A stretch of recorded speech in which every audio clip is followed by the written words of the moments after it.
find it in general, Adarsh? There was just some areas where I don't think I got like the full marks, but Okay. yeah, otherwise it went pretty well. Okay, you knew how to answer everything and stuff. It's just getting those, make sure you're getting full marks on it, basically. Yeah, and like I think a few where there was two different ways. I knew one way perfectly, but the others I don't think I was so confident. Okay, awesome. Just out of which question did you end up answering? I think I did 4. Fiscal policy, monetary policy, aggregate demand, and the supply side policy. Okay, what about you, Nikita? You asking me about this question or in general for? Well, which question did you do, and then in general? I was trying to do the first one. Explain the role of the fact enterprise in allocating resources in market economy when there's increasing demand for a good. Diagrams. Okay, yeah, very good. That's quite a tricky question. Yeah, but that's why I've tried. Okay. I haven't done this, but it was a good one to tackle. Merit goods and all that kind of thing are that's very important knowledge. So awesome. How did you find the rest of it?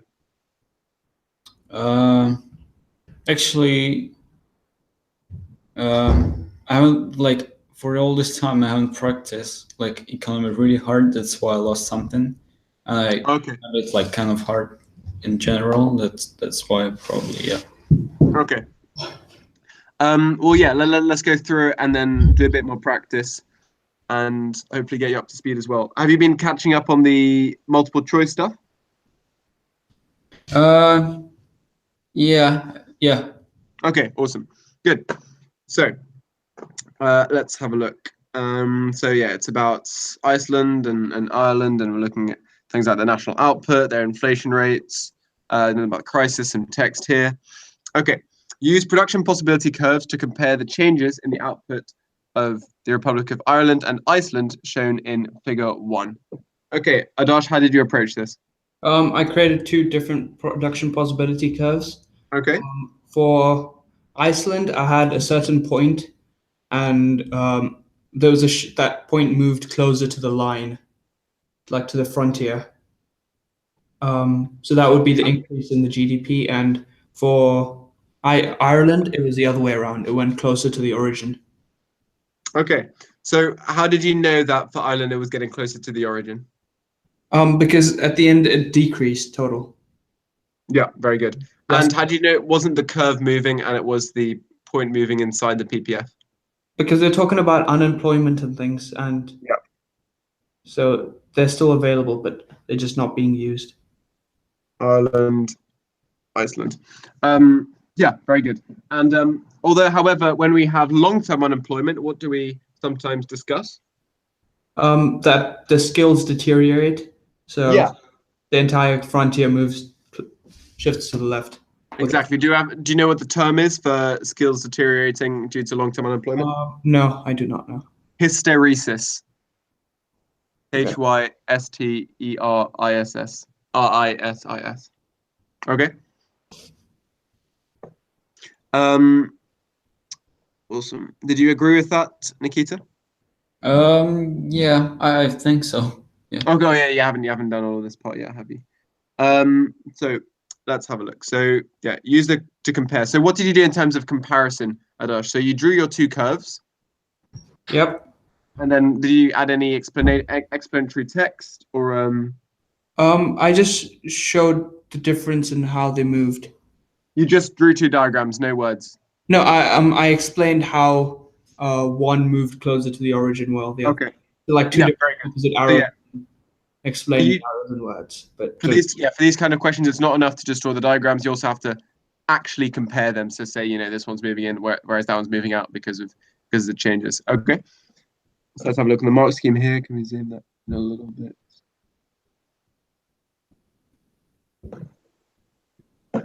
Yeah, so clear diagrams, correctly labeled axes. What did you put on your axes? Capital and consumer goods? Yep. Okay. Change to Iceland, change in Ireland. Okay. Yeah. B1. Use figure 2, this is for you now, Nikita, to compare the general price level in Iceland in 2007 and 2015. Yeah. Let's have a look. Here is figure 2. What do you think? In 2015, it's higher than 2007 How do you know that? because inflation rate is higher in 2007.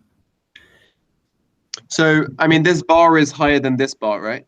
Yeah. Surely that would mean prices were higher in 2007? No,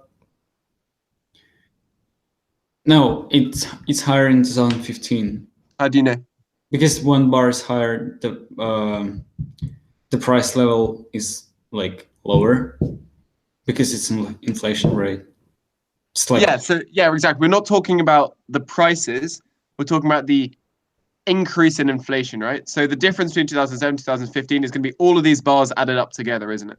Well, actually multiplied together. Mhm. Yeah? Yeah. So 2015 is going to be significantly higher than 2007. Yeah. Very good. And then keep going, Nikita. Explain 2 ways in which the fall in the value of the krona between the end of 2007 and end of 2008 might have caused the rise in inflation. Okay, so the fall in the value of krona might have caused the rise in the rate of inflation shown in figure 2. Okay, what do you think? How would a currency falling, just in general, cause cause inflation? Can you repeat, please?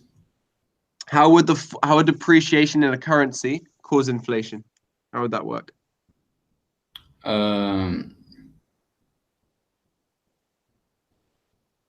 Okay, wait.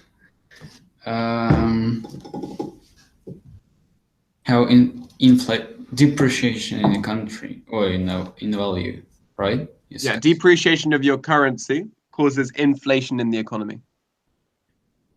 Sorry to interrupt. What's the difference between depreciation and devaluation? No difference, same thing. Okay, cool. Okay. And revaluation and appreciation are the same thing as well. Okay. Let's have a think. So whenever we're talking about inflation, there's always 2 approaches to inflation. Cost push and demand pull. Okay? Yeah. So let's start with cost push. How might costs change for companies if the currency is weaker?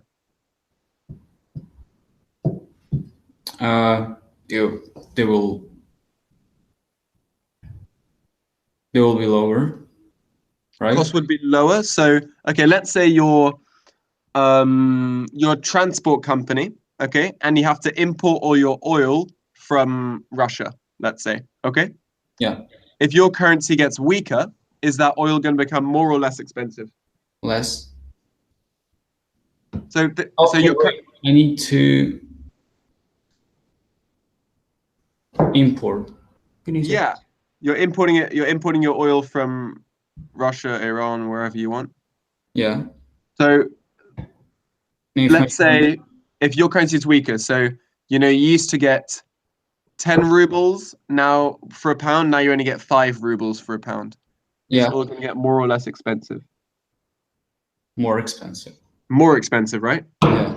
Yeah. So what about if you're a bread maker and you import your yeast? Is that going to get more or less expensive? Same. Yeah, it's going to get more expensive, right? Yeah. So companies that import a lot of stuff, their costs rise with depreciation, okay? So that could cause them to have to increase their prices as well, causing cost push inflation, okay? Yeah, okay. Now let's look at the demand side, okay? If your currency weakens, do we import or export more? Export. Yeah, because things in England are cheaper, right? Things in Iceland are cheaper. So, and the more we sell, the more demand there is for our goods. What's that going to do to our price level? Sorry, can you repeat, please? The more demand there is for our goods because of these exports, international people wanting to buy our goods. What's that going to do to our price level if lots of people internationally want to buy Icelandic goods?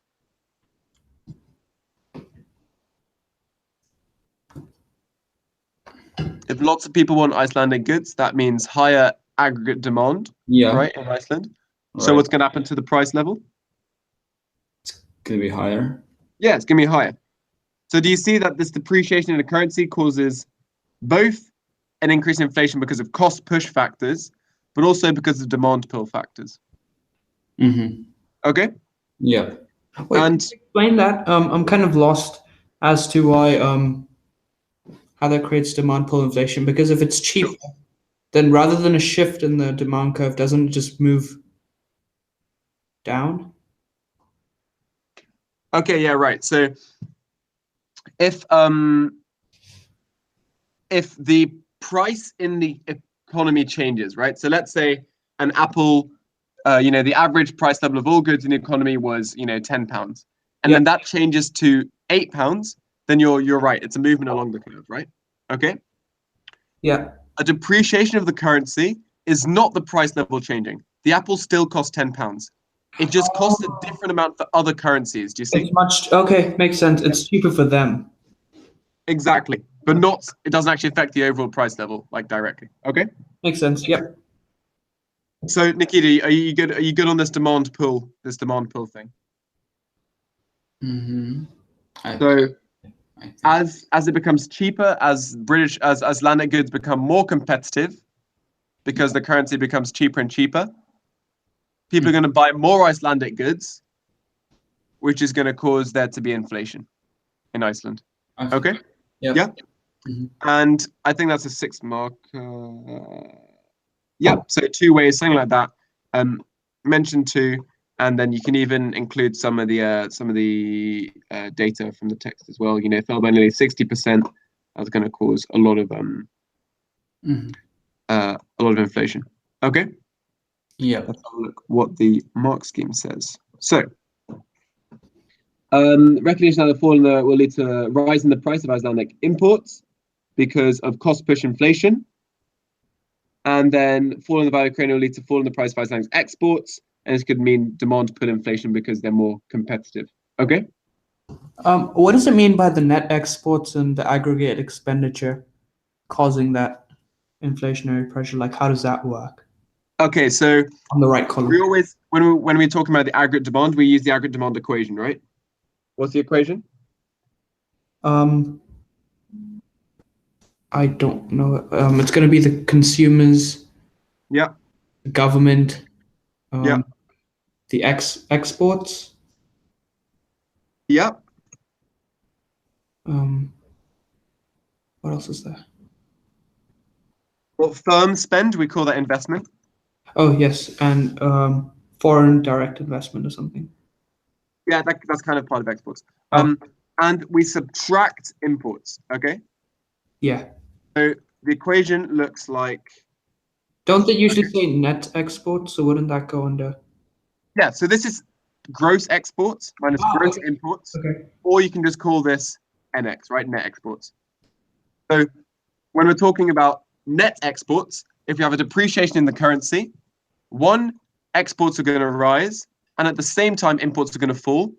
So the overall effect on net exports is even bigger. Okay. Yeah. Yeah. Because it's that minus that. Was that your question? Yeah. That explains. Okay. And yeah, obviously that's part of the aggregate demand equation. So that's how that affects that. Okay. Explain the factors that determine whether the devaluation of a currency such as Icelandic krona would turn a current account deficit into a surplus. Okay, Adarsh, what do you think? I kind of went on about price elasticity. So Okay. if it's price, it depends on the price elasticity of demand of the exports. It's exports in like the foreign market. Okay. If it is highly price elastic, then the fall in that value will increase the revenue earned. Whereas Okay. if it's inelastic, then the revenue decreases. Yep. And then I did. So if it's very inelastic like this, right? And we have this depreciation, why would that cause a fall in revenue? Because the fall in the quantity demand, the increase in quantity demanded is the proportion is less than the drop in price.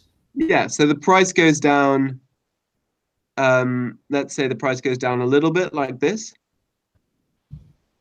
And that means that we basically still sell about the same amount. So the total revenue which we earn is much smaller, right?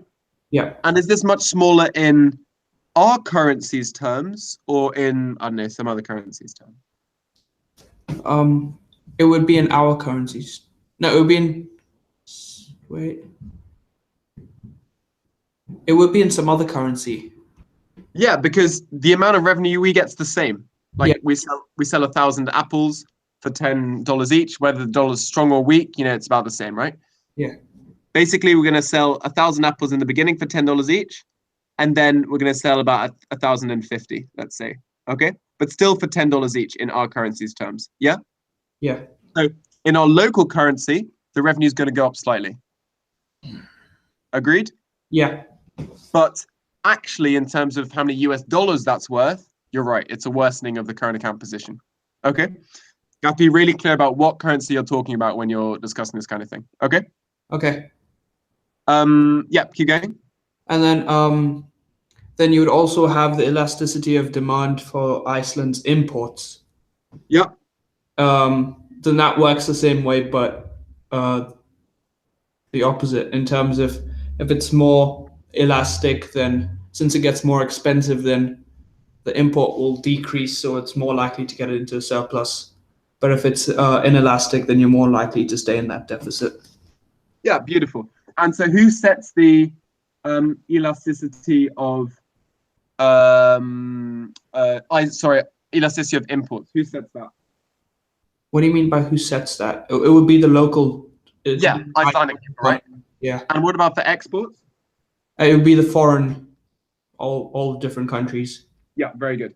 And so, is there a general term we can use for this idea?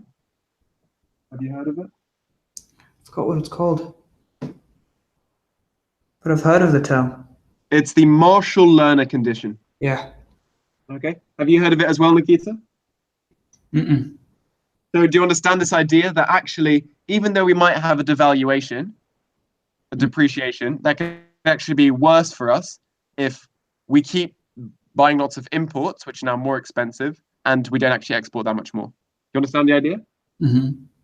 Yeah. So this is the Marshall-Lerner condition, and it basically states that a depreciation will eventually lead to a net improvement in the trade balance, but only if the sum of the price elasticity of demand for exports and the sum of the price elasticity of demand for imports is bigger than 1.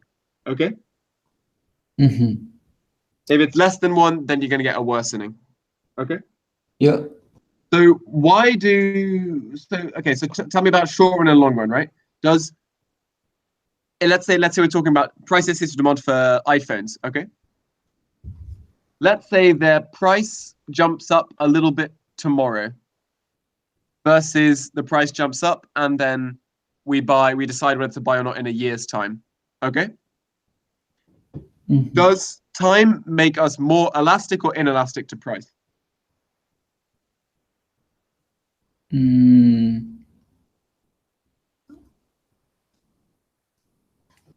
Let's say you're a restaurant and you buy your beef, your steaks from this one farmer, Mm-hmm. and he suddenly increases his price a little bit. Are you going to be more or less elastic today versus next year? Inelastic. More inelastic tomorrow? How easy is it to switch to a new beef provider? It's not that easy. Not that easy, right? So let's say he bumps up his price a little bit today. You have to have your steaks tomorrow, so you know what, you're gonna have to buy them anyway, right? Mm-hmm. But if you have a whole year, then by next year you can probably find a new provider. Okay? Mm-hmm. So actually, we can describe price elasticity of demand as changing over time. So we can say that in the short run, a lot of goods are very, very inelastic, okay? Because even if they increase the price, it takes a bit of effort, it takes a bit of time to find new places. However, as time goes on, price becomes more important, you've got time to change, find new providers, so actually it's more elastic. Okay. So how does this affect imports and exports in the current account? Let's say the Icelandic krona goes down in price, okay? So it depreciates. Does that mean that the very next day, loads more people are going to be buying Icelandic goods? No. Probably not, right? It'll probably take longer for consumers to decide to start buying Icelandic water and for, people to buy their power from Iceland, all that kind of stuff, okay? So in the beginning, it's going to be very inelastic, okay? People in Iceland are going to keep buying their goods from the same countries around because it takes time to change, and nobody's going to buy that much more Icelandic stuff. As time goes on, this is going to get more and more elastic until suddenly we get with sum of above 1 and our current account position is going to improve, okay? So we can draw this on a... Could you argue conversely about that? Because later on into the future, then aren't you more likely to have more competitors? Sorry, in what way more likely to have more competitors? If you in the future, you're more likely to have other countries like develop their things to make it more competitive against Iceland's exports. Yeah, so I'm not necessarily saying that people will buy more or less in the future. I'm just saying over a longer time period, people can react easier to price. Okay. Yeah. So, yeah, sure. I mean, in a year's time, Icelandic goods might be awful compared to Chinese, but the fall in the price is going to have a bigger impact. That's also on imports. Okay. Yep. So we can actually draw this and we can call this the J curve. So let's put current account position here. And we can put time here. Now, Adosh, what shape is our graph going to be if we have a depreciation? It would go down and then up. Very good. So first we're going to go down, down, down because of this inelasticity. But then gradually as time goes on, hopefully we'll end up with a positive current account position. Okay. Conversely, if we have a appreciation, we might go up first and then down later. Okay. Yep. And we call this the J curve because it looks like a J. Awesome. Just another factor, could you say something like how capable they are to expand their exports, like to increase their production? Okay, very good. So what's that about? What idea is that? Because even if the price depreciates, then the price their value depreciates, then they still can't produce more. Why might they not be able to produce more? Maybe it's something like wheat or something, which takes a long time to grow. Yeah. Very good. And we call that, what do we call this idea? Spare production capacity? Well, it's just price elasticity of supply, isn't it? Oh, okay, yeah. Right? In fact, yeah. How easily can you adjust to that? Very good. Okay, any other ideas? It's just a 4 marker. So basically, you give a point and you explain it briefly. Give 2 points, maybe 3, but I'd stick to 2 and explaining. Okay, anything to add, Nikita? Not really. Okay, awesome.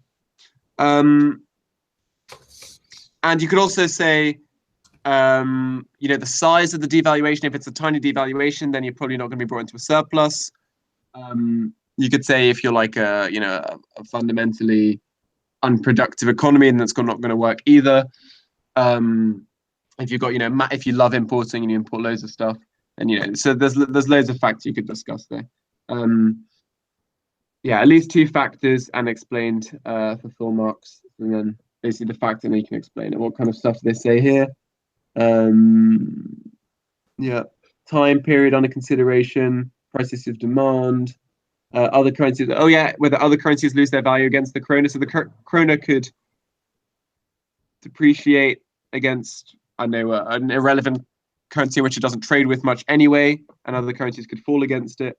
J-curve, Marshall-Lerner, capacity for exports is very, very good. Okay, happy on that question? Yep.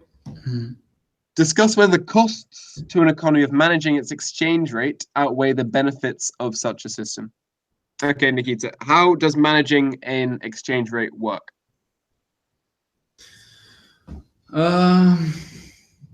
Managing the exchange rate. Yeah. How can an economy manage its exchange rates? Imports, exports. Yeah, but let's think you're the central bank and you want to manage the exchange rate. You want to, I don't know, keep it to, if you're British and you want to keep it to $1.4 to a pound. How could you manage that? How could you do that? Try to keep the same amount of dollar in the UK. Yeah, so if we think about the exchange rate, what do the exchange rates markets look like? Well, it's just a normal demand and supply market, isn't it? Mm-hmm. Right. So let's say this is dollars per pound. Okay. Mm-hmm. That is quantity. Then here we have demand for pounds, and here we have supply of pounds, and then hopefully this should end up at 1.4, right? Okay. Yeah. Now let's say people suddenly start buying more and more US goods. What's going to happen? If they will start to buy new US goods. Yeah, what's going to happen?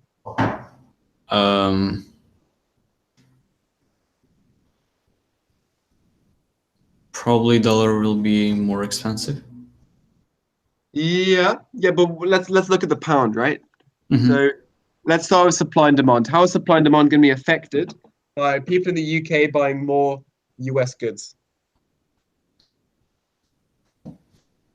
The demand and supply of pound, okay? Yeah. How is this going to be affected? It will.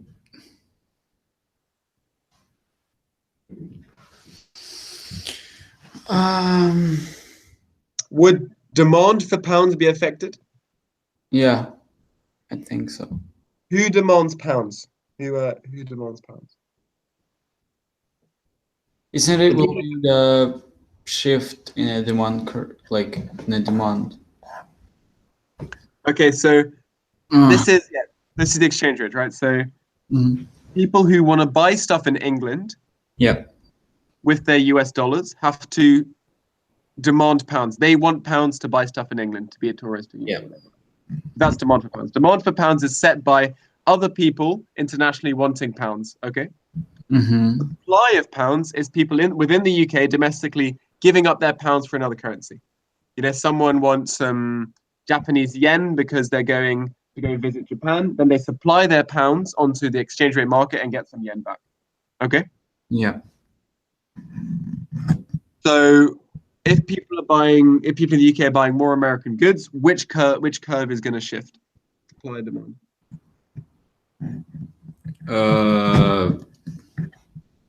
Supply. Yeah, very good. Adarsh, do you agree? Pardon? Sorry. Do you agree that the supply is going to shift if people in the UK demand more pounds? Demand more US goods, sorry. Yeah. Yeah, so supply shifts to the right, okay? People are supplying more pounds onto the market. That's going to cause our currency to weaken, isn't it? Mm-hmm. And as you said in the beginning, Nikita, that's going to mean the US dollar becomes stronger. Okay? That's the reasoning behind it. Yeah? Mm-hmm. So, but we want to manage our exchange rate. We don't want this to happen. So what could we do?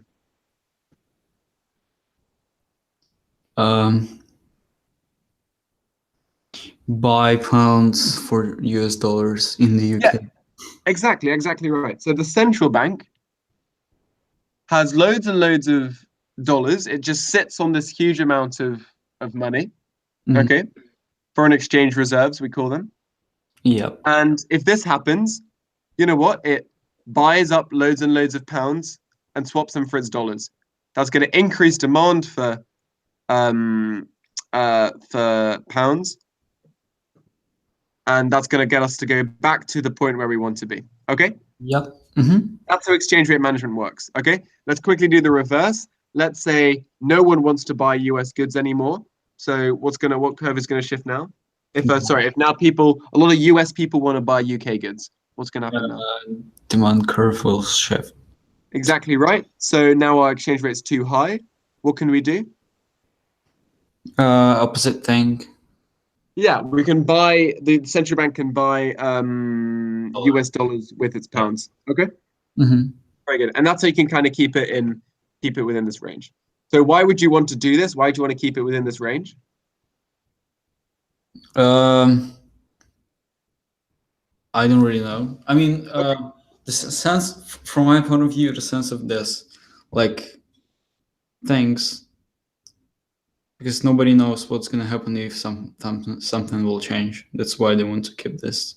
Like it. Yeah, exactly. Let's say you're Hong Kong and you do a lot of trading with America, loads and loads of trading. Almost all your trading is done with the US.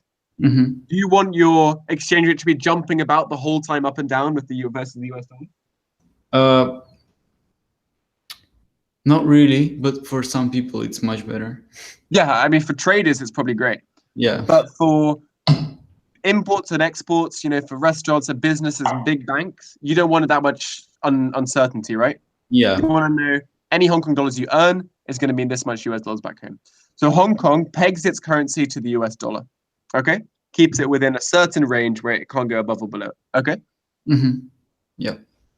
For a long time, Britain's currency was pegged to that of Germany. Okay? Okay. Because there were massive trading partners, and it makes trade really easy. It really facilitates trades if you got that fixed exchange rate. Okay? Mm-hmm. But that didn't last. Okay? The UK is no longer pegged to the German. What was it? The German. I'm not sure what German mark. I think. Why? Do you know what happened? What are the disadvantages of trying to manage your exchange rate? Probably you can lose more than you can win from the exchange all the time. Yeah, let's say you're the central bank. Yeah. And literally no one wants pounds anymore, and people from the UK keep importing more and more stuff. That's going to shift supply way, way, way to the left, and it's going to shift demand all the way. Sorry, shift supply all the way to the right, and shift demand all the way to the left, right? Mm-hmm. That's going to really, really weaken your currency. Yeah. Do central banks have enough US dollars to get it back up there? Maybe US dollars, yes, but not other currencies. Yeah, but also this is a huge amount of money, right? To try to increase demand, get it all the way back here. I don't know, something like that, right? Mm-hmm. So central banks can literally go bankrupt. They can literally just say, we can't afford this many US dollars. Okay? Mm-hmm. Foreign exchange reserves can run out. Yeah. So a man, George Soros, have you heard of the name? No. So this guy, George Soros, made £1 billion in a single day by saying, you know what, this is the situation at the moment here with the UK Germany trade relationship. The currency is being pegged up here, but demand is really low. No one wants UK goods, and the UK wants lots of US goods. So German goods. So actually, it should be down here. Be down here. It's being artificially kept up here, and only because the British central bank keeps buying up pounds with its German marks. It can't keep doing that forever. So at some point, the currency is going to crash massively. So he put all of his money into shorting the pound, which means hoping the pound goes down. Eventually, it did in the crash of the exchange rate mechanism, and he made £1 billion in a day. And he's now called the man who broke the Bank of England. Okay, that's what he's famous for. Nice. Because his shorting of the pound actually caused it, was the final push that caused it to. Wait, how did he short it? Do you know what shorting is in general? Yeah, I know it in the context of like stock markets and things. Okay, so if you think about it in the context of stock markets, right? You're borrowing a share from someone else, selling it on, and then buying it back at a lower price, so you can return it. Yeah. Yeah. Yeah. How you would do this is you would borrow pounds from someone, buy German marks at this high exchange rate 1.4. And then Okay. Okay. Then the currency falls. It only costs you 1.2 to swap it back. So you've made profit, and then you return the pounds. Okay. Yep. And yeah, he's really famous for going massively short into markets which he thinks are untenable. Okay, very good. Boom, boom, boom. Okay, so yeah, what are some of the other costs? Well, yeah, central banks have to have a lot of money to be able to do it. Are there any other issues with it? I gave examples. Okay, what examples did you give? As the cost being that they had really high interest rates, which would be bad for the producers wanting to expand or things like that, or firms wanting to take loans. Okay. But on the positive, it had falling unemployment, account surplus, and I think a budget surplus as well. I'm not sure about the third one though. If that was. So you spoke specifically about the Icelandic economy. I gave it as examples. Okay, as long as you make it clear that this is generalizable to all economies, because it's not considered the cost to the economy of Iceland, it's to an economy. Okay. I said an example being this. Perfect. Yeah, absolutely perfect. And that's really good. So why does it necessarily mean that interest rates are higher?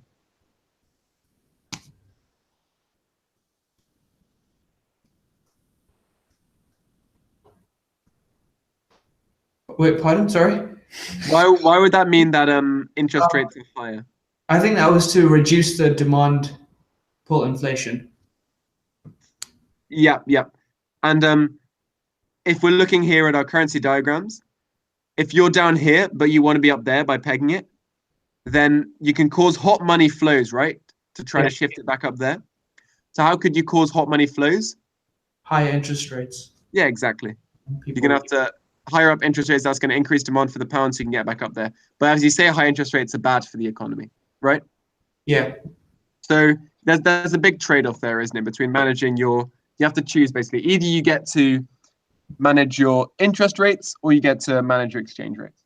That's the cost. Okay. Yep.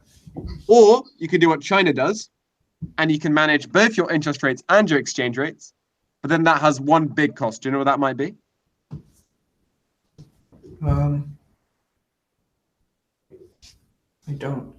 Would it be? How can you keep your exchange rate pegged to something like the US dollar, but also have really low interest rates? How could you do that? That's what's happening in the world now, right? Yeah, exactly. That's what they're doing. That's what's happening in the world. That's what they do. You need money reserves. Wouldn't you need a lot? They depreciation their currency. Yeah, they purposely keep their currency weak against the US dollar. Yeah, and taking all the US dollar keep this dollar in the country. Yep, that's due to foreign exchange reserves. Very good, building up those reserves. Keeping their currency weak whilst also having really low interest rates. How do they do it? Well, the only thing I know also they're working only for their own currency. I mean, if they need to import something, like export something, the other country should pay them in the yuan. Yeah, exactly. Yeah, that's basically how they do it. The sacrifice that they make is they say, you know what, we'll control our exchange rates and we'll control our interest rates. That means that we can't allow the free movement of money. Okay? Because if you kept interest rates really low, no one would want the currency. So that would cause a appreciation. Yeah. And the only way they can manage to do this is by having capital flow controls. Okay, so that you cannot bring a lot of money into China, you can't bring a lot out, you can't do massive foreign exchange trades with it, that kind of stuff. Okay, that's how they keep these three things in balance. The rest of the world, well, a lot of the other countries in the world, especially in the West, we all have free movement of capital, right? For example, in the EU, you can move as much money wherever you want. You can exchange as many US dollars for pounds, whatever you want. In China, you can't do that. Okay, that's the trade-off which they make. Yeah. Okay. And so you can be at whatever vertex you want. You can be up here and have, you can set interest rates and have free movement of money. You can be here, you can have these two, or you can be there and you can have these two. But you can only ever have two, you can't have all three. Cool. Anything else we need to add? Okay, yeah, so an explanation of the cost for managing exchange rate, explanation of the benefits for managing exchange rates, and then 5 marks maximum for cost and benefits, and then a reasoned conclusion on whether the costs outweigh benefits. What did you think, Adosh? Do the costs outweigh the benefits? I said it kind of depends at the state the current economy is at. Okay. Yeah. I said if it's at a slump, then the short-term costs do outweigh the longer-term benefits. Okay. Like and if it's growing quickly, not in a slump. Yeah, like if it's in the case of Iceland. Then it could be of benefit, right? Yeah. Then the longer-term benefits do outweigh the shorter run. Okay, very good. What about you, Nikita? What do you think? I'm actually agree with the Dash. Okay, very good. It's like for once. And economic circumstances, divided account surplus for employment. Benefits of managing it, you can decide all this stuff, but also costs. Hold large quantities of foreign exchange reserves, they might not be sufficient. Sacrifice other economic objectives like setting interest rates, something like that. Have at very high levels, resulting in a series of businesses. Okay.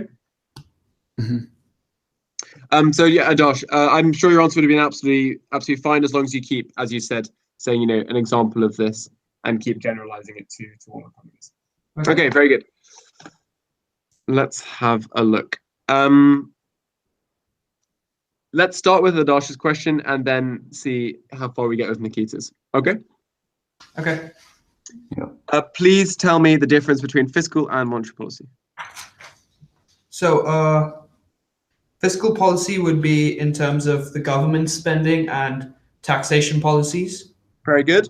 Monetary policy is it's the money supply, so the quantity of money in the economy, the rate of interest, and I think sometimes the exchange rate falls under it as well.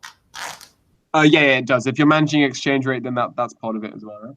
Yeah, and that's done through the central bank. Yeah, very good. And then just a quick side note, are there any examples of unconventional monetary policy that you know of? Pardon?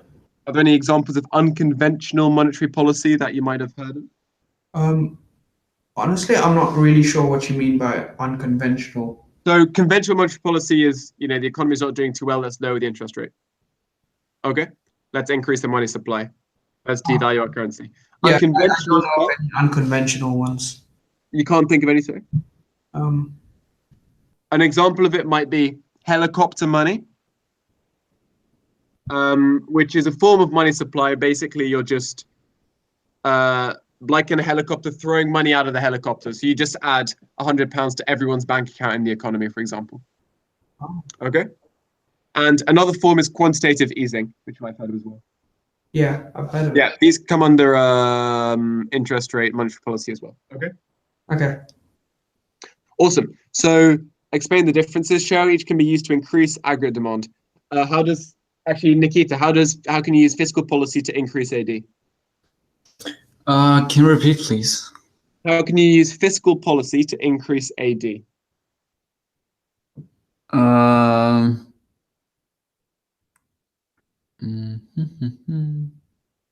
you know what? I don't know what fiscal policy is? No, not really. Okay, so Adarsh described it as deciding how much the government spends and how much it taxes. So how could deciding on those two affect aggregate demand?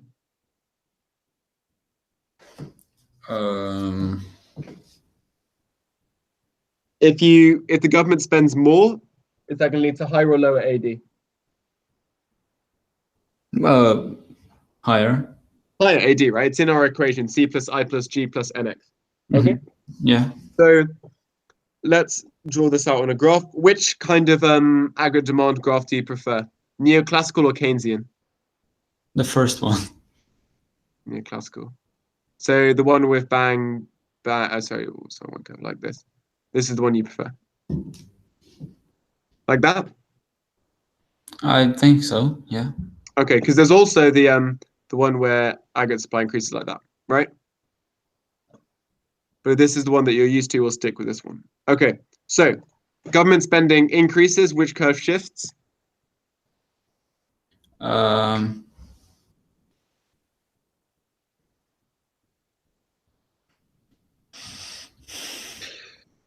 Government spending, which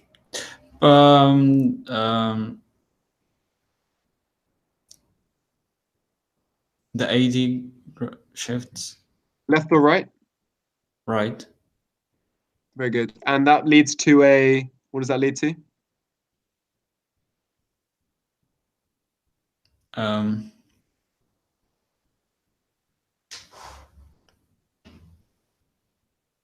What happens to the price level, for example?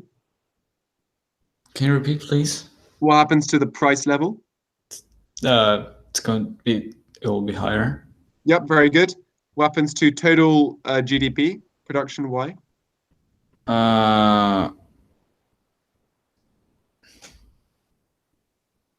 Total GDP, it's the same.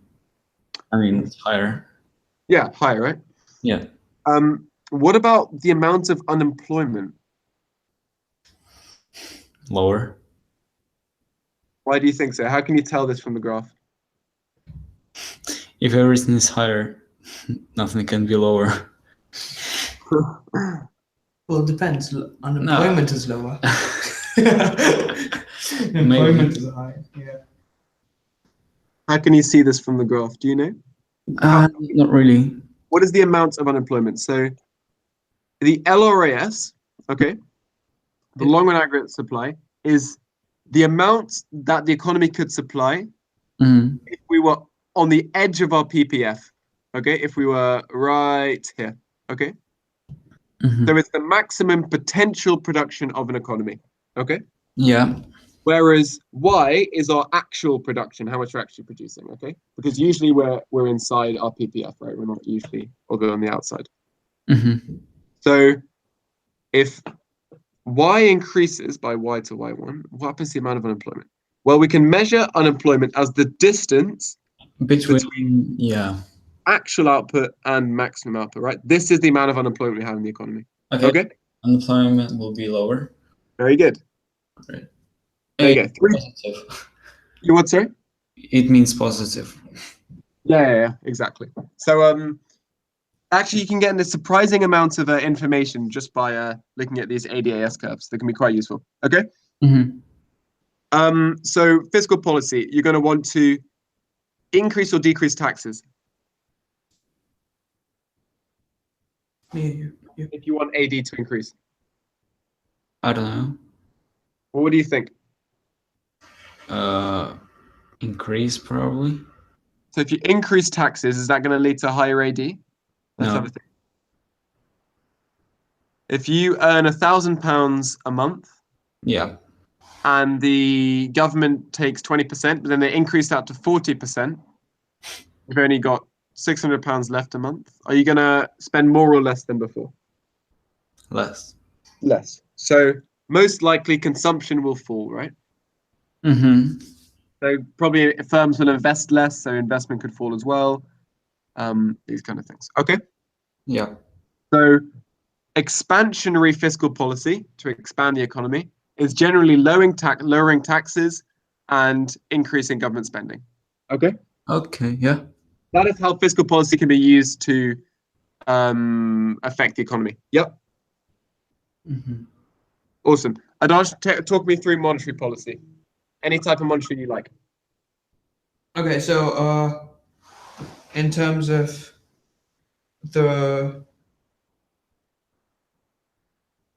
sorry, the rate of interest.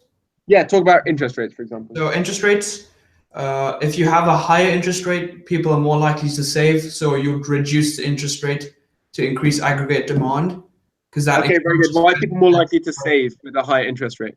Pardon? Why are people more likely to save with a higher interest rate? Because there's a higher return. Interest rate is like, if you save it for a month, then you get, rather than, if you like put £100 in, rather than getting 105, the next month you might get 110. So it's kind of like you. Yeah, but the interest rate is set by the central bank, and it's the interbank interest rate, which, you know, Lloyds or TSB Bank or whatever pay the central bank for their deposits. How's that going to affect me?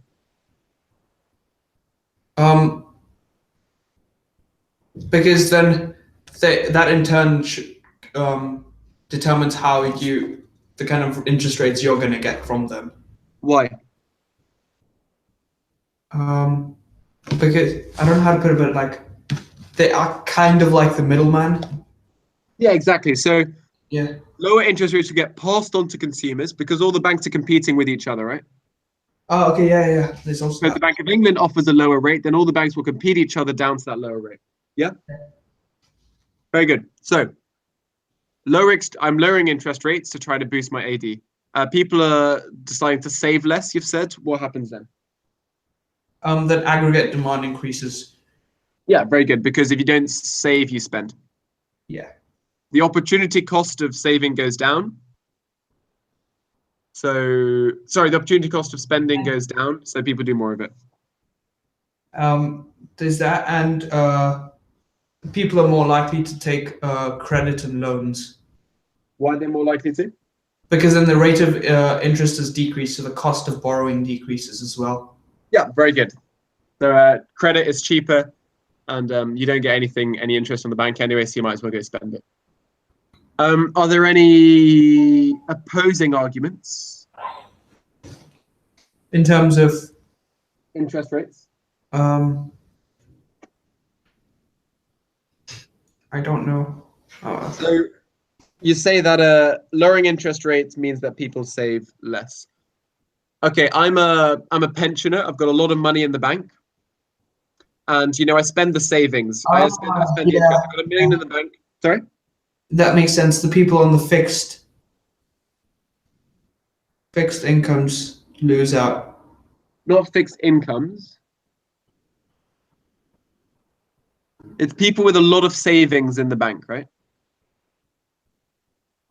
Oh wait, yeah. People who earn most of their income from interest on money in the bank, they will lose out and probably end up spending less. Okay? Oh, so like money lenders.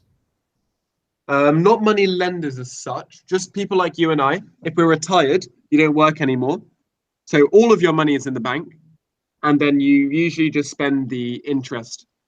If you've got £1 million in the bank, you get £10,000 of interest. Okay, yeah, sorry. You'll only get £5,000 of interest a year now, because you don't really want to use up all the money in the bank because you don't know how long you're going to live and stuff. You don't want to take these risks on your pension. Okay? Yeah. So for some people, it might be the other way around. And so yeah, you're talking about fixed rates. For who is that important? Pardon? So like, if people have like a fixed income, Yeah. no, that wouldn't really work into interest rates. Why? Would it? I'm just trying to. Most people have a fixed income, to be honest. Oh yeah. Usually you have a fixed income plus some small increase or decrease each year, and then you'll save some and spend some, right? Yeah. So these people are very much affected. People who aren't affected might be people on fixed rate mortgages. Okay, so you've got a mortgage on your house which costs you this much a year. It's fixed rate, so even if the interest rates in the economy go down, you're still paying the same amount because your mortgage is fixed rate. Okay. People on variable rate mortgages, which means that the interest you pay on your mortgage goes up and down according to the central bank interest rate, they'll end up paying a lot less. Okay. Yeah. They might have more money to spend elsewhere. So you got to look at both sides. Okay, awesome. Lots and lots of stuff to think about there. Other than helicopter money, how else could they control like the money supply side of it in terms of monetary policy? Okay, well, some people say that quantitative easing is money supply policy because you're just printing money and buying bonds with it. Oh, okay, yeah. You can print money and give it to the government to spend on investment products, which is what Jeremy Corbyn has proposed. He calls it people's quantitative easing. Rather than giving it to wealthy investors, use it to fund investment projects. You can also as opposed to head-of-cost money, you can print money and give it to certain specific individuals, like companies or that kind of thing. That's all kind of money supply stuff. Decreasing the money supply is really much harder, isn't it? Because you can't. That'd be like going around to people's houses and burning their money or something. Okay. Yeah. We have an example of demonetization in recent news in India. Anybody know anything about that? Yeah, actually, they took away 500 and 1,000 rupee notes. Yeah. So what did that do? Pardon? What did that do? It took a lot of black money out for one, and it made sure that black money in the sense because if they wanted to get the notes changed, then they had to report it, and that's how they could find out, like, if they reported that money. Yeah, very good. 86% or something like that of all the notes in the economy were suddenly worthless. Okay? Yeah. Because most of the money was in these 500 and 1,000 rupee notes. Yeah, really, really interesting thing there. And that probably decreased the money supply by a little bit, right? Obviously, all the money in banks and stuff wasn't affected, but a lot of the money supply in terms of notes would have been affected. Okay, Nikita, had you heard about the demonetization under Modi in India? No. Okay, yeah, it's really interesting stuff what's going on there. It's a really clever way to catch out money launderers. Okay, awesome. And then both of those two can be used to increase aggregate demand. No need to go into too much detail there. It's just an 8 marker. Worth drawing a diagram, not for both, just for one, of showing AD shifting.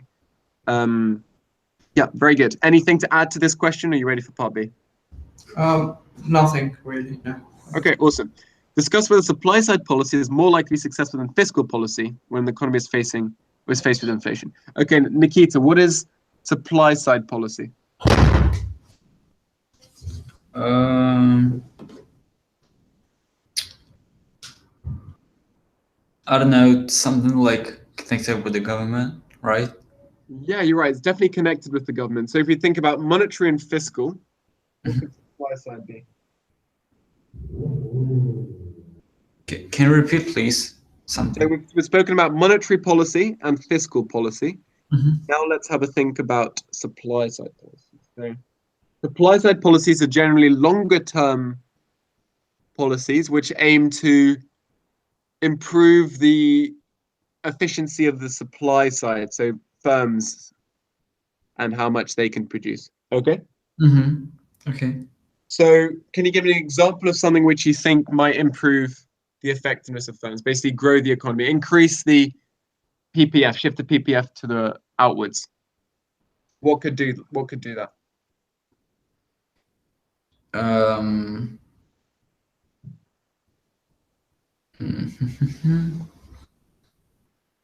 How about a better education system? What would that do?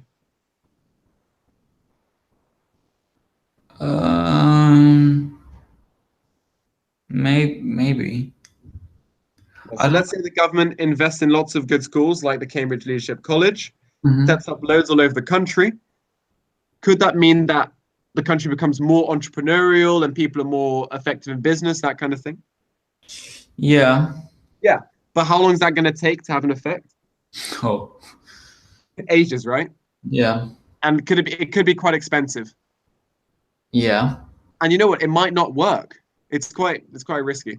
So supply side policies aim to shift the AS curve. Okay, so if you look at our diagram here, which curve do you think is going to shift with the supply side policy? Doesn't it depend what kind of supply side policy? Okay, good. So tell me about 2 different types of supply side policy which might shift 2 different things. The education one and let's say subsidies or something. Okay, how would which one would the education ones change? It would shift the long run aggregate supply. Very good. Nikita, do you agree that education would shift the long run aggregate supply? Yeah. And why might subsidies shift the short run aggregate supply, Nikita?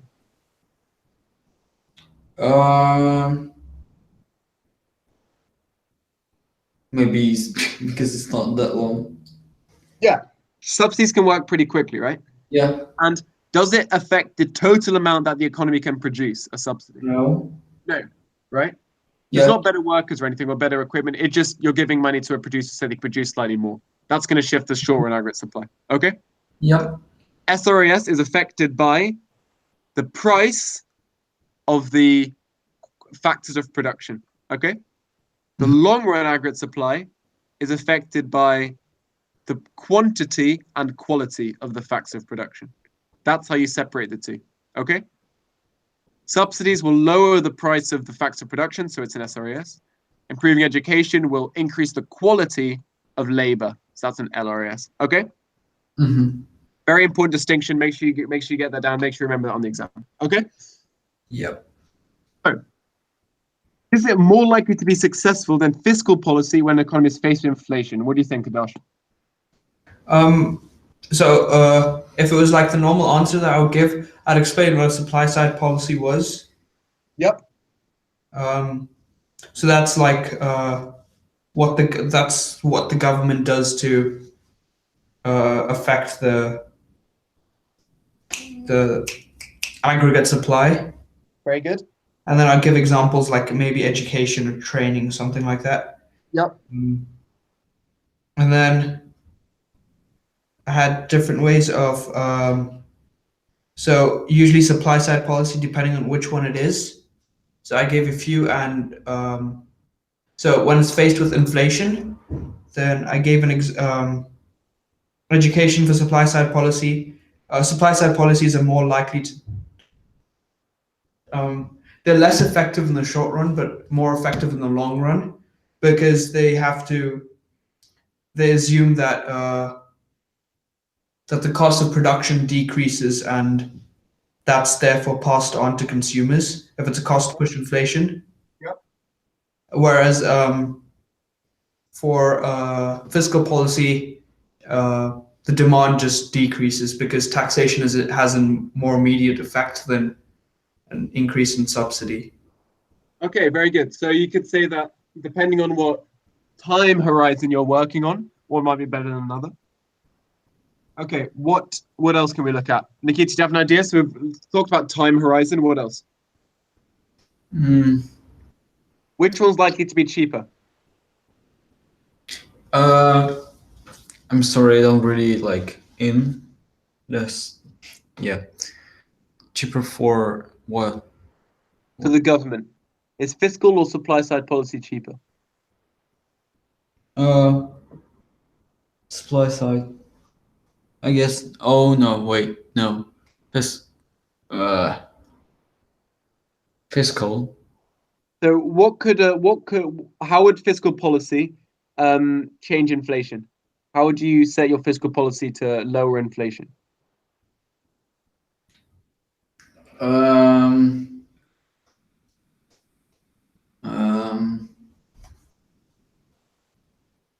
I don't really know.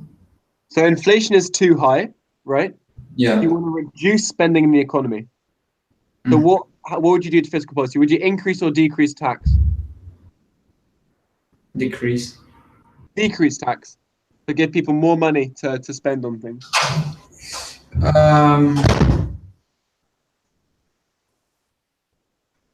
Maybe. Probably not, right? So if you wanted to decrease the amount that people spent, you'd probably tax away a higher amount of their income. Okay. Or you could reduce government spending. That would help as well. Yeah. Okay. So are these cheap for the government or not? I don't know. Probably not. Well, okay, let's say about this. So you're increasing the amount of tax, you're increasing the tax rate. So you're going to get more money from tax revenue, and you're decreasing the amount of government spending in the economy. So you're probably going to get, the government's probably going to benefit, right? It's probably going to have more money left at the end. Yeah. Yeah. Whereas for supply side policy, investing in better schools, maybe setting up, apprenticeship schemes, something like that, that's going to be costly. That's going to be spending money. Okay. Yeah. So from a cost factor, fiscal policy is a cheaper way to deal with inflation. Okay. Mm-hmm. Then Adarsh spoke about the time horizon. So fiscal policy could be a quicker way. Supply side policy would probably take longer. And could you say in the longer run, supply side is more beneficial because then the GDP is more likely to rise because the LRAS is increased? Yeah, exactly. So contractionary fiscal policy to try to reduce inflation is going to lead to, sure, lower prices, but it's also going to lead to smaller real GDP, which means less wealth for everyone, higher unemployment, and maybe hysteresis and things like that. Okay. Yeah, and could you also say that it reduces like consumer confidence and the general I don't know if there's like a word for it, but the general society will be a lot more, I don't know, I guess upset because they're taking away more money and things like that. Could you say something like that? Yeah, definitely, right? I mean, governments that increase taxes and reduce spending are usually not very popular. Whereas governments that go in and say, what are the three most important things in the economy? Education, education, education. Do you know who said that? Nope. Tony Blair. And then give an entire speech about how, important education is and how much we're going to be investing into that. That's always very popular. Okay. Awesome. So how do you feel? Do you feel you could how did you feel? Do you feel you could write a good, well, you have written. Do you feel that you answered this question well? I probably would have lost 2 or 3 marks. Okay. Because I didn't really talk about I didn't really talk about in terms of like how the government budget, how it affects it. I only talked about the time, how effective it is in terms of time. So you only talked about time. No, I talked about time and how it might affect basically only mainly time. Okay. Well, the most important one here is that it causes unemployment, right? And then I talked about that, but I mean in terms of the effectiveness. Okay, yeah, okay, very good. Because both the government cost of it and the time. Yeah. So you'd probably, show an understanding by saying by explaining what it is, how it could be applied, saying how effective it would be, fiscal policy, how it could be applied, and then the relative strengths and weaknesses, so some of the pros and cons, and then you'd have to have a concluding sentence, which one's more likely to be successful. So then you could talk about either the term on, how important it is that you get inflation down very quickly. And you could talk about if it's a growing economy, do you really want to curtail growth there, that kind of thing. Okay. Yep. Mm-hmm. Awesome. Quickly growing economies like China and India, do they generally have higher or lower inflation rates? Let's think about growing more. I'd say higher inflation rates. Yeah, very good. Because the priority isn't keeping inflation low and stable. The priority is incentivizing as much growth as possible. Okay. Yeah.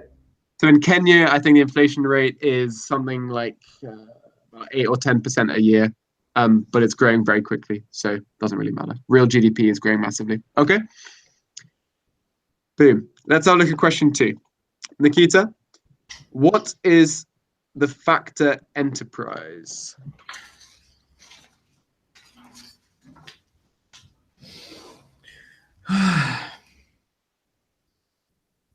I was trying to translate it, but for me it sounds like probably it's not the right translation. That's why I didn't really get it. Okay, what was your translation? What did you think? Something like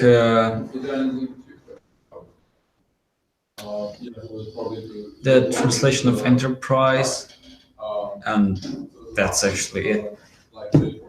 Okay, what are the 4 facts of production?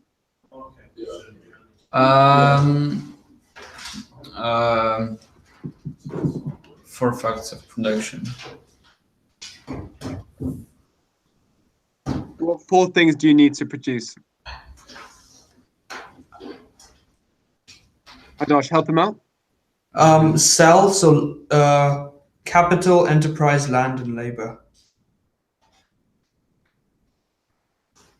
You can remember that as cell phone. Cell. CELL. That's what I do, at least.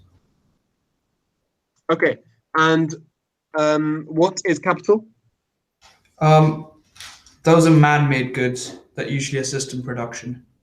Very good. Enterprise? That's like the risk-bearing capability of a person. And? It organizes the other three. Very good. And what is land? Natural resources. And so is that just the physical land where the building stands on? No, like rivers and things as well. Okay. Not only literally, so all natural resources. Yeah, also coal, for example. Yeah. Okay, very good. And what about diamonds? Those would go under land as well. Well, it depends. It would go under land. Yeah. What about industrially manufactured diamonds to use on the drill bit? The final product of the drill bit would be capital. Okay, very good. So it depends on their purpose and where they're from, that kind of thing. And labor is just labor. Okay. Yeah. So Nikita, this question is asking us, what is the role of the enterprise in effective allocating resources in a market economy when there's an increase in demand for a good? Okay. So, enterprise is the entrepreneur, the CEO, the person who leads the business. Okay. What is her role in changing things if there's increased demand for a good? To earn more money. Yep, she wants to earn more money. So what does she do? Increase the price. Yep. Okay. What else?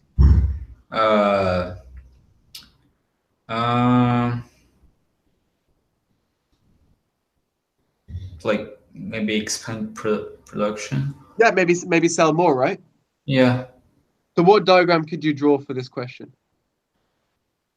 Oh, I don't know. How about just a normal demand and supply, nice and simple? Okay. The diagram for a question. Oh, okay. Yep. And what have we said? What's changing? Increased demand for the good. Yeah. So demand is to the right. Yeah. Okay. Yeah. What do we see is happening? What is happening in this diagram?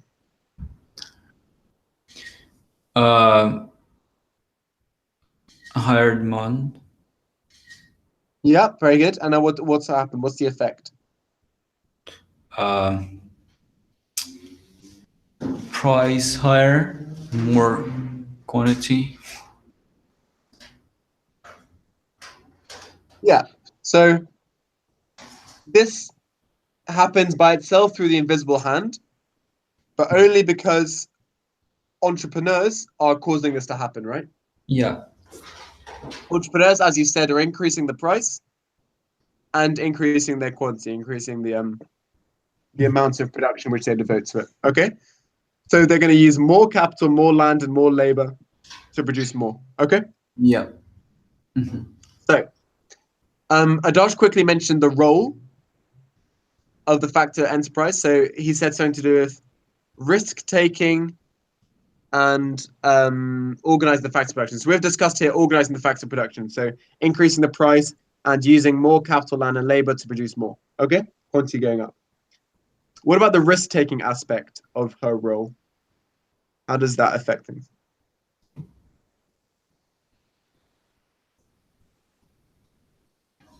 When she devotes more resources to producing something, what is she taking a risk? Yeah, because you initially have to buy the materials, process it, and then. Yeah. So what risk is she taking? What might happen? People might not buy it, or something might go wrong. Yeah, demand could fall again. Yeah. But what else could happen?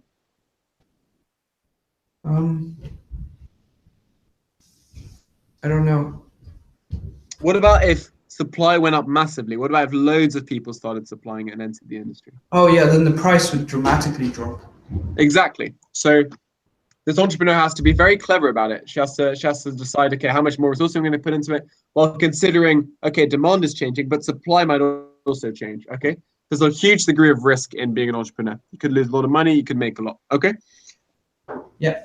And then use a diagram to support the answer. You could show the price gradually shifting up like this, and the quantity shifting up as well. Okay. Yeah. Would you like to add anything, Nikita? What do you think? Can you repeat, please? Would you like to add anything? Actually, I thought this question is much harder. How did you approach it? I can say that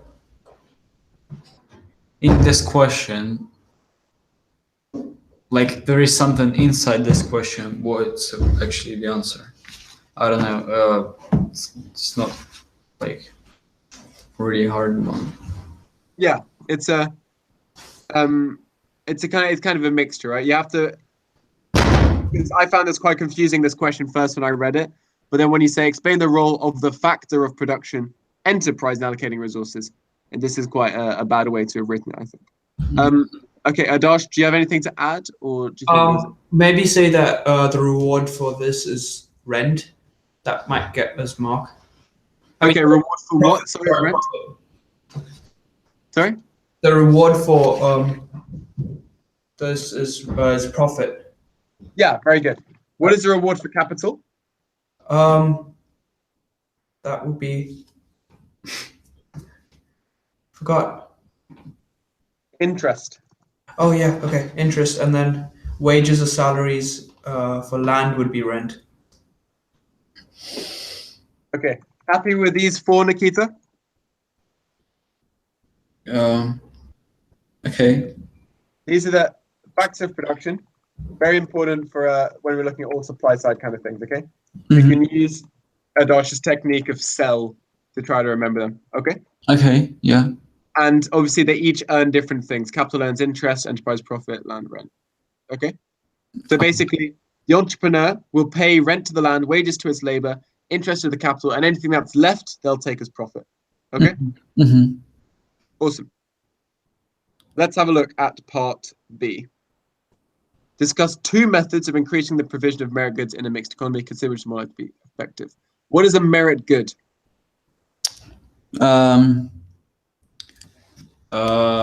Governmental supplied good, like education, museums, something like that. Okay, Right? not entirely. There are merit goods and there are demerit goods. It's not about whether government supplies it or not. Adarsh, do you know? Okay. It's something with a positive external benefit. Oh yeah.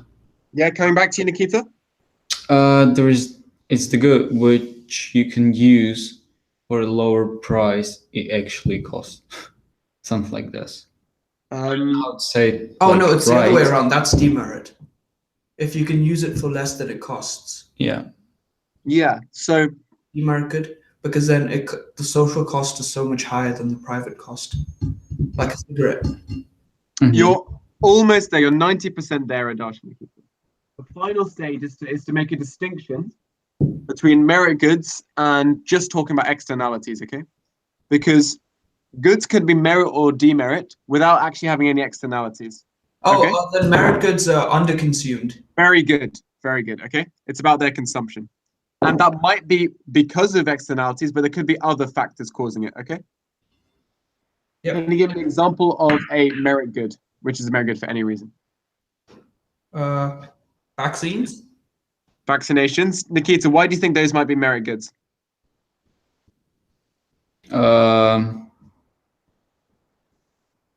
Why might they be underconsumed in a market economy? And by underconsumed would mean in an ideal world would consume more of them. I don't really know how to answer this. Like I understand why, but this kind of strange. Who benefits if you get a vaccination? All. Yeah, exactly. You're right. Everyone benefits. Everyone. But we don't take those into account. We just take our own selfish interest into account. but we don't get enough vaccinations. Okay. Mm-hmm. Now there's another way. Adarsh, can you think of a something which might be a merit good or a demerit good, but doesn't actually have any externalities, or the externalities aren't the reason it's a merit or demerit good? Some would like the lighting, Okay, tell me about that. because you have the problem of you have the free rider problem. You can't really charge someone for it. Yeah, so don't stray into public goods. Oh, yeah, my bad. Yeah, keep these separate, right? Yeah. But something like lighting could certainly be underconsumed in the economy because no one wants to pay for it. No, yeah, I was confusing with public goods. So. Yeah. So a better example, and I think demerit goods are easier to do here. Yeah. Something like smoking, yeah, there are negative externalities, whatever. But also really significant is that people can't factor in the long-term health implications of it because it's too far away because of consumer myopia. So We're short-sighted. Sorry? So not enough knowledge about the product. Yeah, not enough knowledge. It could be some information asymmetry or some consumer myopia, and that leads people to consume more than they What is should. consumer myopia? So do you know what myopia in a medical sense is? Any idea? No, I don't. It's short-sightedness. Oh, okay. Yeah. Yeah, makes sense, right? So it's a nice use of biology, medicine here in economics. Okay. Yeah. So we usually talk about merit goods as those three things: either having externalities, information asymmetries, or some form of consumer irrationality, such as myopia is the most common one there. Okay. Mm-hmm.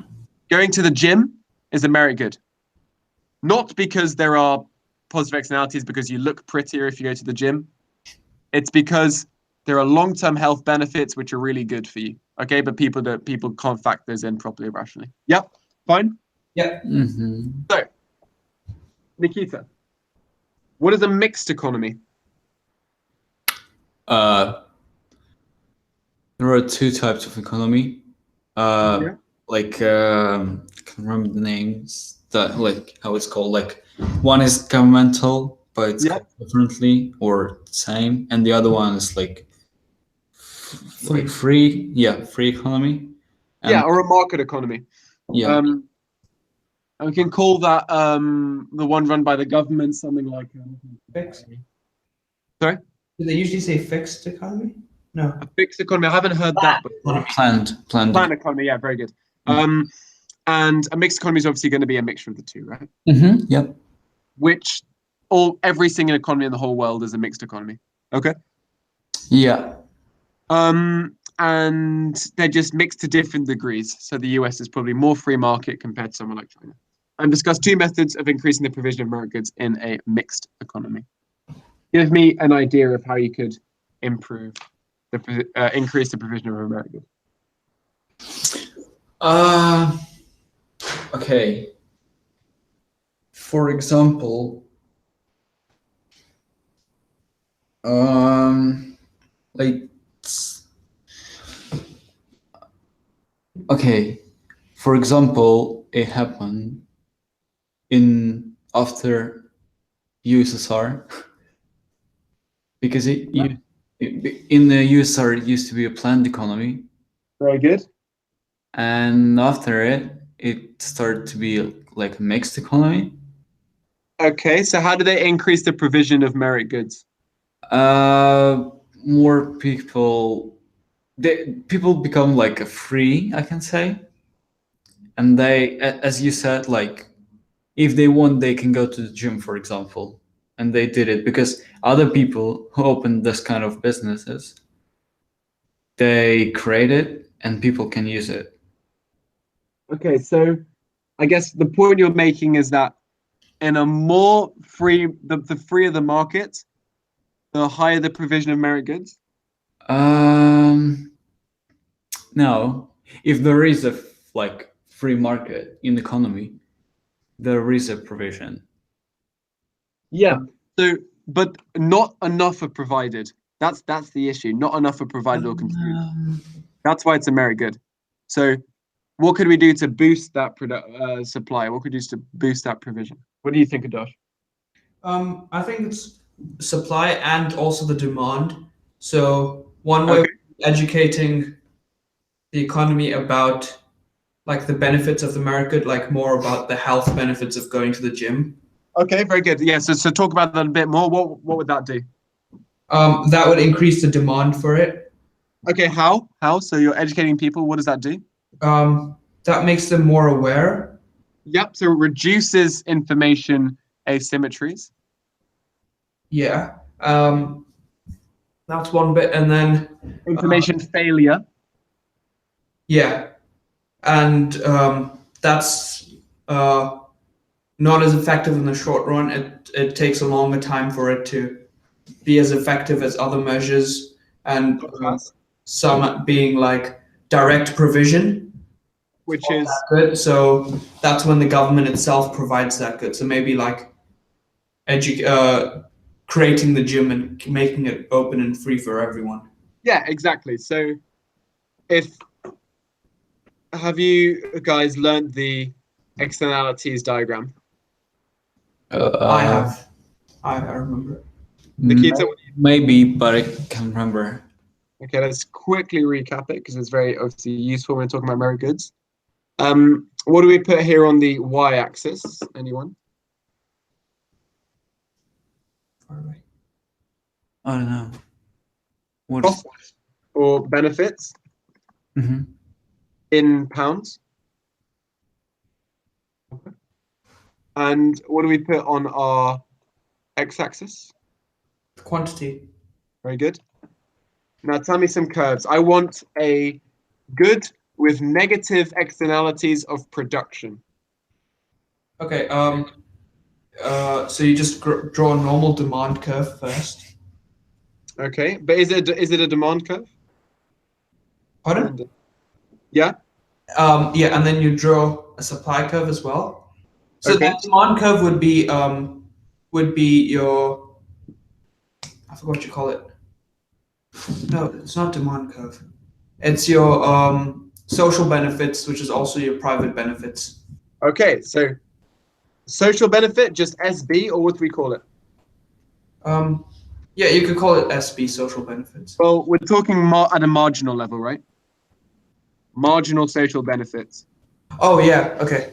Yeah. Marginal private benefits. Why do you have to talk about marginal? What does marginal mean? It's the increase for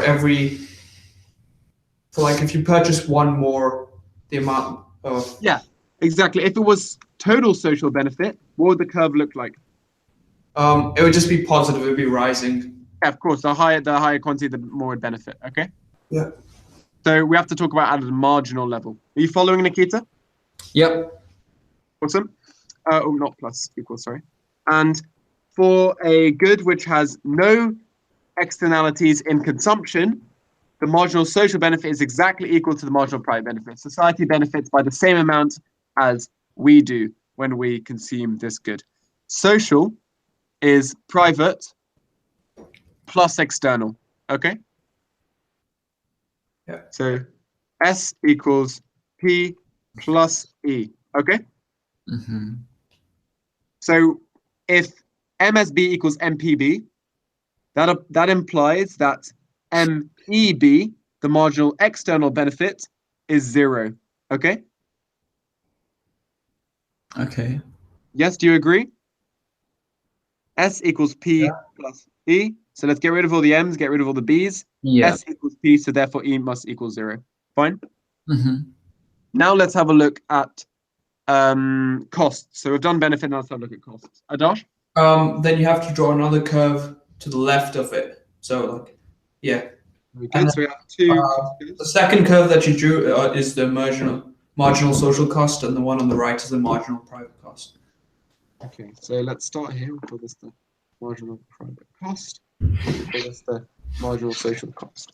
So these two curves are now different, private and social, because now there's some external cost as well. And how do we know which one's left or right? Well, let's have a think. This curve here is the amount that the cost of society, okay? Mm-hmm. And the cost of society is higher at all quantities. Do you see that? Yeah. The cost of society is higher at all quantities. So that means there must be some external cost, because S equals PE. S is higher than P, so E must be some positive number. Okay? Okay. Now, if there's some external cost, give me an example of an external cost, Adarsh.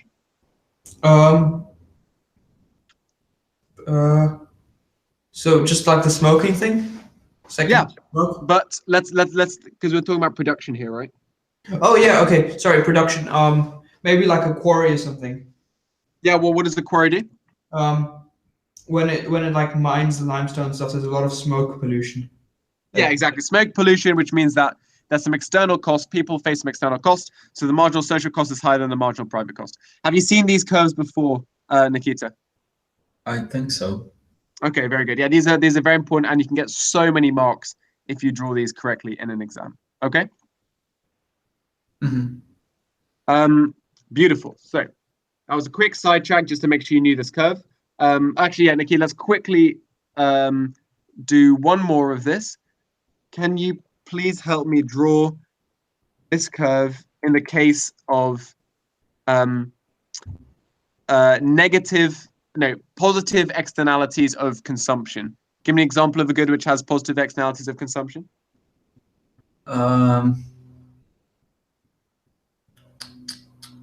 For example,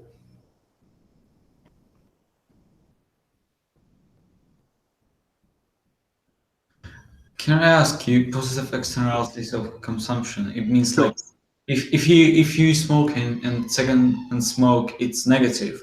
Yeah, that's a negative, exactly. Okay, and the positive, for example, fuel making, because the after it you can use this like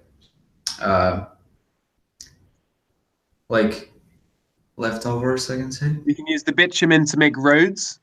Yeah, you can use them like You again. can use the ethene in camping fires. And the longer chain hydrocarbons you can then use in gasoline, that kind of thing. Mm-hmm. So who benefits from that? The company that does it, right? It's not an external benefit. Okay. Here we're talking about society being affected. People who are not involved still have to face some consequences, which might be positive or negative, okay? So your example is good, but it's talking about private, okay? There are private benefits to making to making long chain hydrocarbons for gasoline, because you also have some shorter ones like ethanol or ethene. Okay. Vaccine as it count. Yeah, vaccinations is going to have external benefits, right? Yeah.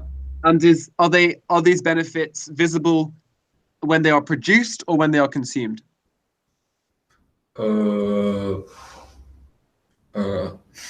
Consumed.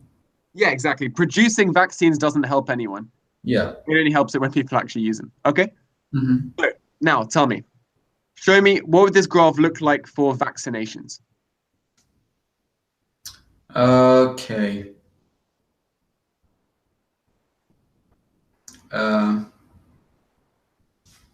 For vaccinations.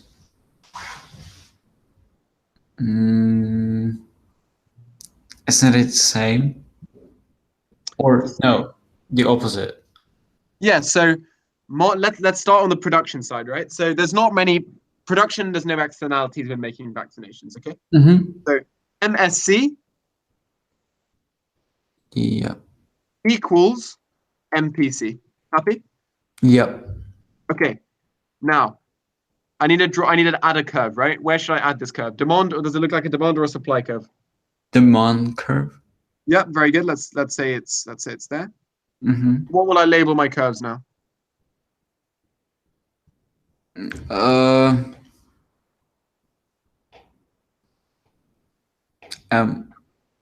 Like it's completely opposite to the other one, right? Well, just think it through, okay? There's Uh, benefits to society, external benefits when this is consumed. So is marginal social benefit or marginal private benefit going to be higher? social benefit. Yeah, so MSB is up here Yeah. and MPB is down here. Okay. Mm-hmm. Tell me which point, Adash, in the free market? Pardon? Where does the free market allocate Well, the resources? bottom one, so MPB intersects MPC. Very good. But really, where do we want to be? The top one. The higher intersection. So what is the deadweight welfare loss?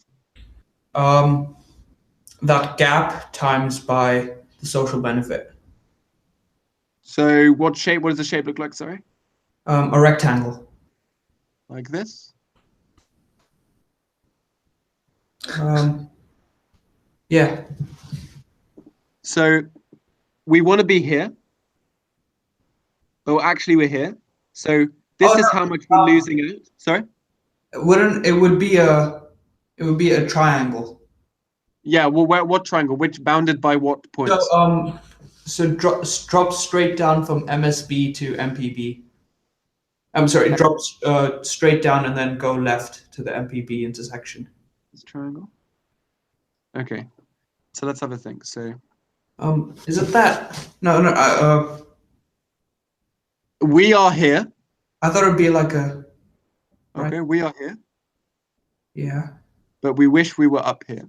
So it's unlikely that there's some deadweight welfare loss which isn't even within our quantity. This is our quantity. Okay, so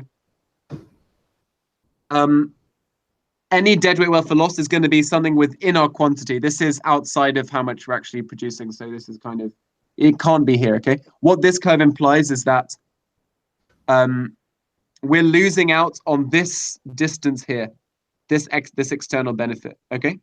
This line, this line, this line, this line. You're almost there, but actually the curve is on the opposite side, okay? Oh, the curve, this is the triangle. Okay. How do we know it's this one?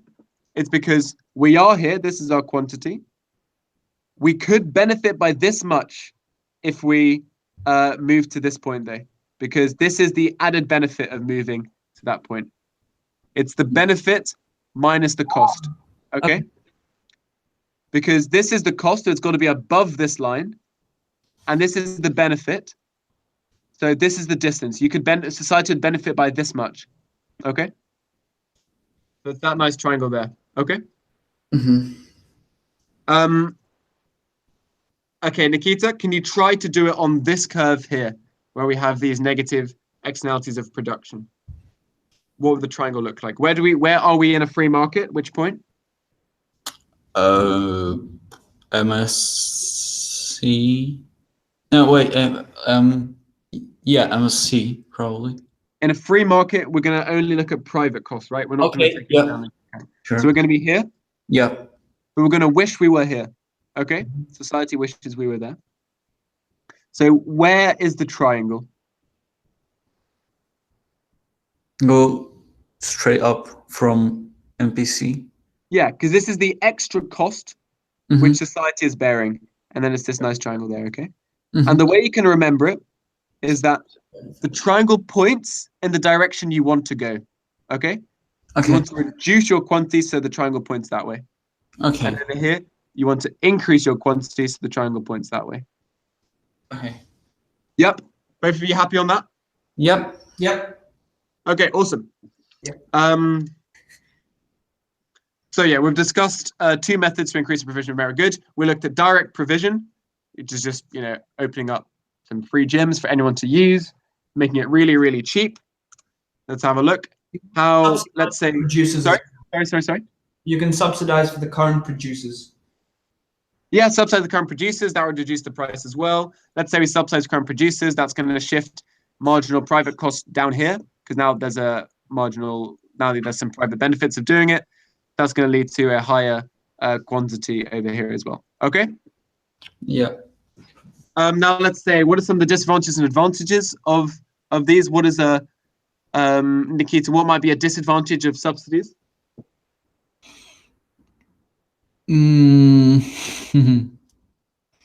Disadvantage of subsidies.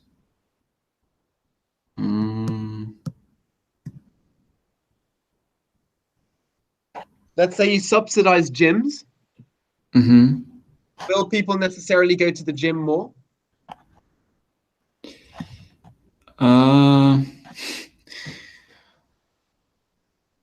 I mean,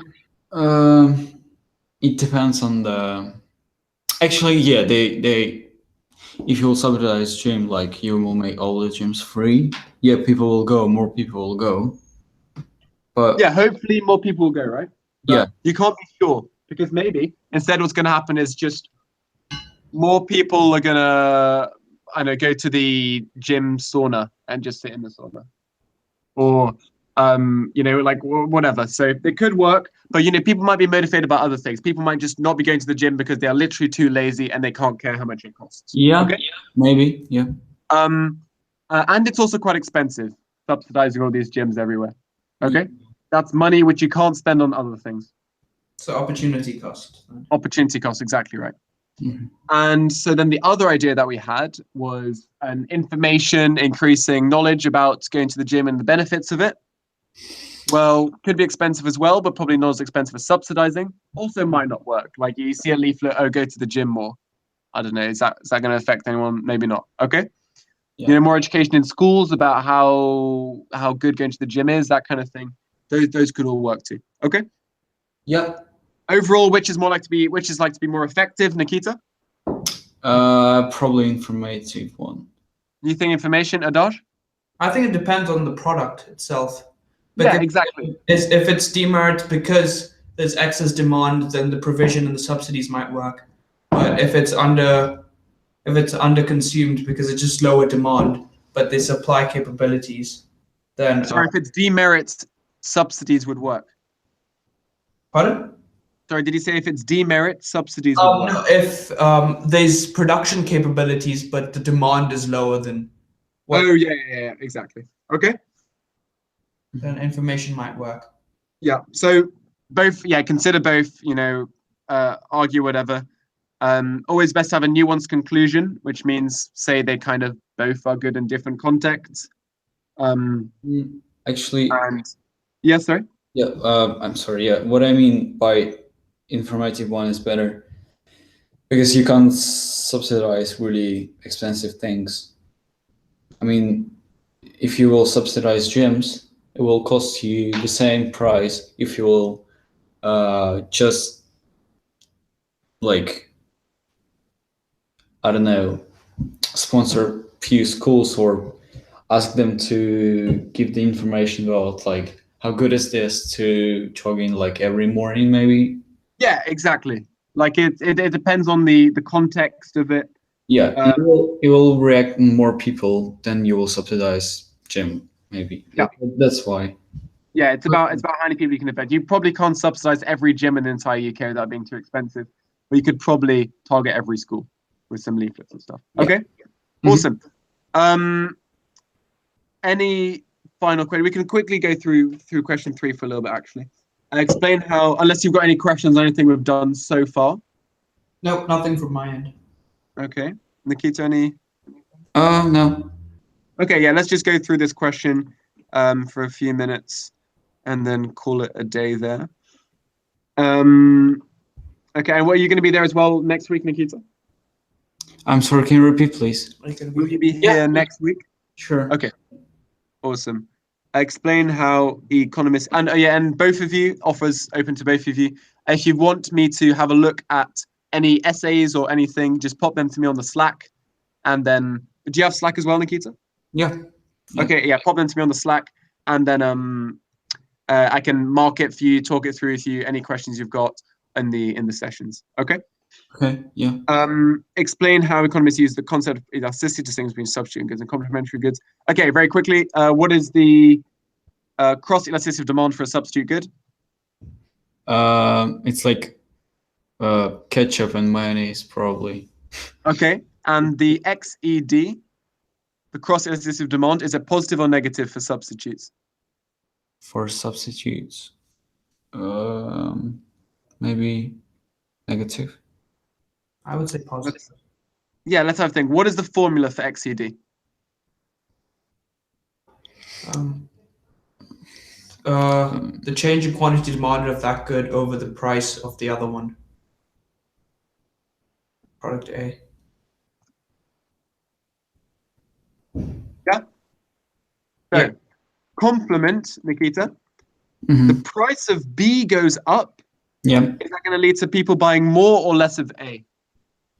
more. More. So positive over positive, XCD is positive. Oh yeah, yeah. Yep. Thank And for complements, it's going to be negative. Okay. Okay.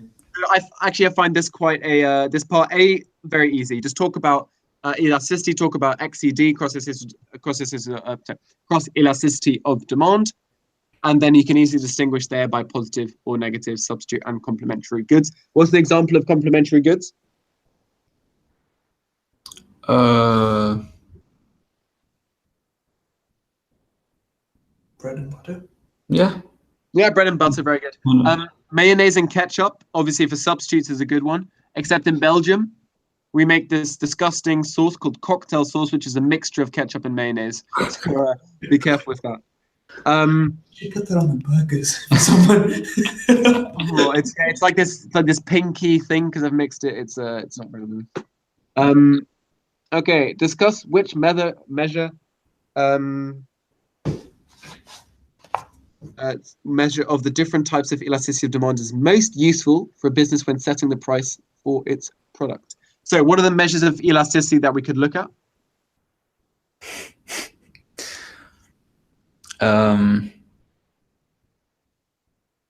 There's three. So income. Income elasticity of demand. What's the formula for that? Instead of price, it's going to be the change in income, percentage change in income. Okay. What's another one? So income, cross, and quantity. Yeah, exactly. Yeah, just price. Very good. So, which is most useful for a business? Useful. Income. Income. Why income? More profit. It will be more beneficial. Why?